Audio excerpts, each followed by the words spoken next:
Good morning mga kagulay. Balik na punta sa ato ang YouTube channel, ang Bots Vlog about farming. Today mga kagulay, mag-spray ko og sagbot sa ato ang okra nga okrahan nga gi-prepare nako nga area para pod nga inig turok sa okra diretso iyang tubo dili siya maapsan sa sagbot.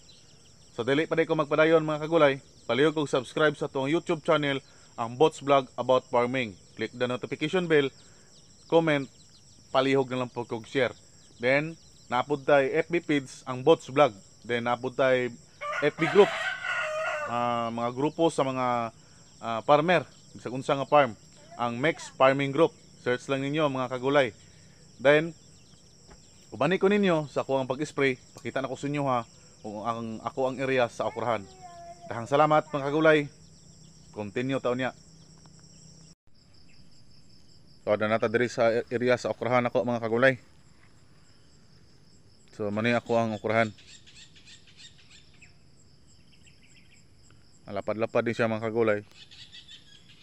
Mga 2 kilos tingali nga seeds ang matanom nini. So nakita niyo mga kagulay ang sagbot. Giluwis na. Dili na kay siya green. Kaya ko amni siyang gisprehan gahapon. So diri nga side mga kagulay, padulong didto mao na po nato ang isprehan karon. So kinahanglan jud mga kagulay nga magtanom tag okra, wala jud say sagbot.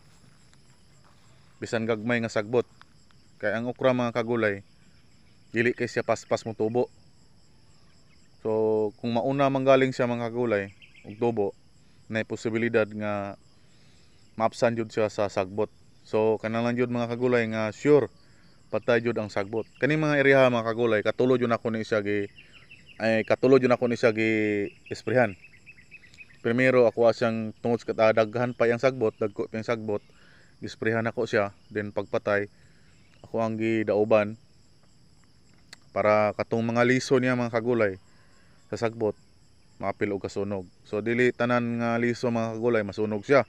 So pag human ako og daob mga kagulay, pag human ako og silab, ako ana pod siyang gipaturok. So ako pagturok niya mga kagulay, mga hapit dangaw ang kitas-on sa sagbot, ako ana pod siyang gi-sprayhan. So pagkalaya na pod atong ikaduhan akong spray mga kagulay, ako ana pod siyang gipaturok ang katong mga liso nga wala na norok og karon mga kagulay, gi-sprayhan na po nato. So ang pagtanom sa okra mga kagulay, kanalan nga dili jud siya sagbot. Kay dili magud siya maisprehan kung dili siya maisprehan og herbicide kung makatubo na siya. Pwede gud siya maisprehan pero katong one side, pero dili tanan sagbot gud siya mamatay. Ang importante man gud sa okra mga kagulay, limpyo ang iyang punuan para dali siya mo dako, dili pud siya dali mo payat. Then dali ra pud ang pag-abono, dali ra pud ang pag-spray. So pakita na ko sa inyo ha mga kagulay, pag human sa ini nga preparation, pagturok na sa okra og pag-harvest na og pag-spray, pag-abono. So kini lang sa ang ako ang i-share sa inyo ha mga kagulay. Then i-update lang ta mo pag magtubo ng ato ang okra.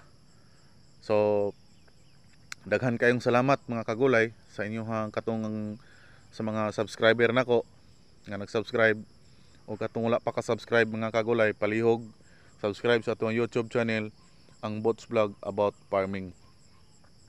Then click the notification bell, palihog lang po kog share o comment pod sa inyo hang mga komento ug unsa kinyo hang mga pangutana, andam po ko motubag kung sakong makaya lang.